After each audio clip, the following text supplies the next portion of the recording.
అందరికీ నమస్తే అండి.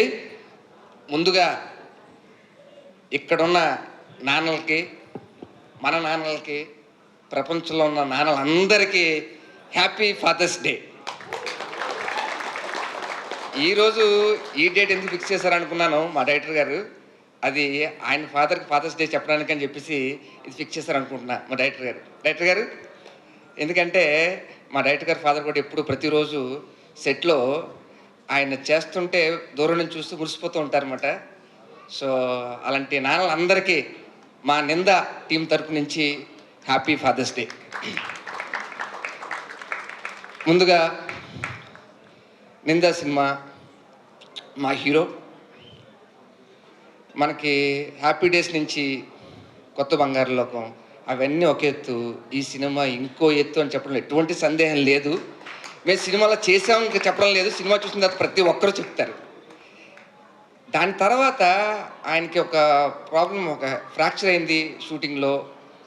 యాజ్ ఏ ఫిజియోథెరపిస్ట్గా నాకు తెలుసు అది ఎంత ప్రాబ్లం. అది మేము జనరల్గా అటువంటి టైంలో రెస్ట్ తీసుకోమని చెప్తాం, కానీ వరుణ్ బ్రో అవన్నీ కాకుండా ఒక చిన్న సినిమా చేస్తున్నప్పుడు దాంట్లో వచ్చే లోటుపాట్లు తెలిసిన వ్యక్తిగా కాదండి షూట్ చేద్దామని చెప్పేసి అదే స్టిక్తో వచ్చి చేస్తుంటే మా అందరికి చాలా పెయిన్ వేసేది. ఒక టైంలో ఐస్ ప్యాక్ పెట్టుకుని చేయడం అని చూస్తుంటే రియల్లీ డెడికేషన్కి we all very proud of you. ఇవంతా నింద రిలీజ్ అయిన తర్వాత, సక్సెస్ అయిన తర్వాత మీరు ఫీల్ అవుతారు. మీరు మా డైరెక్టర్ గారి గురించి చెప్పాలి. మన జీవితంలో మనందరం ఒక పని చేస్తూ ఉంటాం, కానీ మన మనసు ఆ పనిలో ఉండదు, ఇంకెక్కడో ఉంటుంది. అలాగే ఒక వ్యక్తి రీసెంట్గా చరిత్రను తిరగరాశారు. అది ఎవరో మీకు తెలుసు. మీకు ఆయన ఎవరో కాదు, మన పవర్ స్టార్ పవన్ కళ్యాణ్ గారు.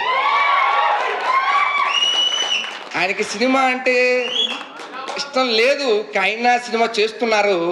కానీ ఆయన ఇష్టం ప్రజాసేవ. అలాంటి ఎంతోమంది ఆయనకి ఇన్స్పిరేషన్. అలాంటి ఇంకొక వ్యక్తే మా డైరెక్టర్ గారు. ఎందుకన్నానంటే ఆయన బ్యాక్గ్రౌండ్ నాకు తెలీదు. ఆయన వచ్చి కథ చెప్పినప్పుడు, ఆయన నాతో వచ్చి చెప్పినప్పుడు నేను బడ్డింగ్ ఇలాగండి డైరెక్టర్ అండి ఫస్ట్ సినిమా అండి అని అన్నారు. కానీ ఆయన యుఎస్లో ఎంతోమంది తెల్లవాళ్ళకి ఆయన మేనేజర్. ఆయన అంత పెద్ద పొజిషన్లో ఉండి కూడా ఆయనకి అది సంతృప్తి ఇవ్వలే. సినిమా అంటే ప్రాణం. అక్కడి నుంచి ఇక్కడికి వచ్చి సినిమా చేశారు.